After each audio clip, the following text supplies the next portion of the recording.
हमारा निवेदन है जिस घर में पहले से बेटियां हो, अभी नवरात्रे आने वाले हैं, अभी अभी आएंगे, श्राद्ध पूरा होगा, लोग देवी जी को पूजेंगे, जय अम्बे गौरी, और भोजन करने बुलाओ दूसरों की छोरी, जय अम्बे गौरी,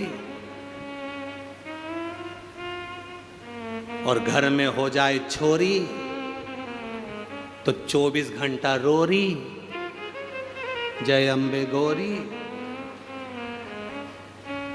और भोजन करने बुलाओ दूसरे की छोरी। अब विचार करो जरा, नवरात्रे आएंगे, कन्याओं को ढूंढा जाएगा,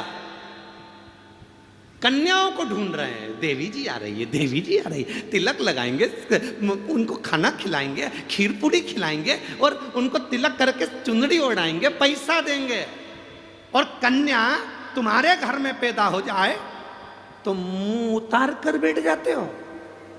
जरा विचार करना, नवरात्रे में कन्या को भोजन कराने से पहले संकल्प लेना कि मेरे घर में भी एक बेटी होना जरूरी है। नवरात्रे में कन्या पूजन करने से पहले संकल्प लेना, हे देवी मैया हमारे घर में भी एक बेटी जरूर देना, एक बेटी का जन्म हमारे घर में जरूर देना। तो यह कथा क्या गलत कह रही है? अब तुम्हें कोई गलत बात लगी क्या इसमें? फिर भी लोगों ने कह दिया जिनके यहाँ बेटी नहीं हो तो उनके लड़का लड़की ना देवे। निवेदन, जिसके घर में बेटी होती है उसके घर में अगर कोई माता पिता अपनी बेटी की शादी करते हैं, जब उसकी बेटी विदा होती है तब माँ को मालूम पड़ता है कि बेटी का दर्द क्या होता है। जब तुमसे कोई दहेज मांगेगा तब मालूम पड़ेगा कि दहेज देना कैसा होता है। सामने वाले से तो कह दिया 50 बाराती आएंगे, अच्छे से खिलाना, डिनर सेट देना, ये सेट देना, वो सेट देना। जब तुमसे कोई मांगेगा तब मालूम पड़ेगा कि बेटी का देने का दर्द क्या होता है। जब तुम किसी की बेटी को, अगर थोड़ा सा तुम्हारी बेटी को दुख होगा तो तुम्हारे घर में जो बेटी है, बहू है, तुम जान पाओगी कि मेरी घर में भी किसी की बेटी रहती है। अगर मैं अपनी बेटी को सुखी देखना चाहती हूँ तो पहले मैं अपने घर की बहू को सुखी रखूंगी, तब मेरी बेटी सुखी रहेगी। हम सुधरेंगे, बोलो जम के बोलो रे जरा, हम सुधरेंगे। इतने धीरे बोलोगे तो कभी नहीं सुधरेगा, है? जरा दम से तो बोलो, हम सुधरेंगे, युग सुधरेगा, हम बदलेंगे, कब सुधरोगे?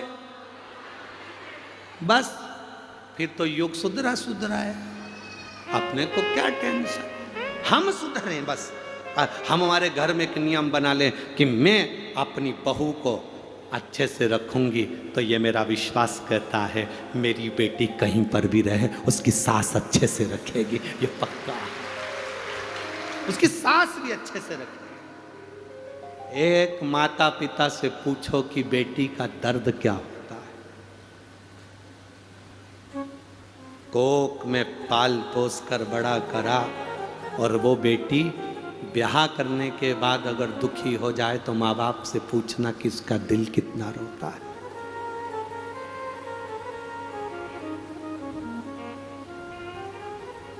उसका दिल कितना रोता होगा, उसका हृदय कितना रोता होगा, उसका मन कितना रोता होगा। विचार करना जरा।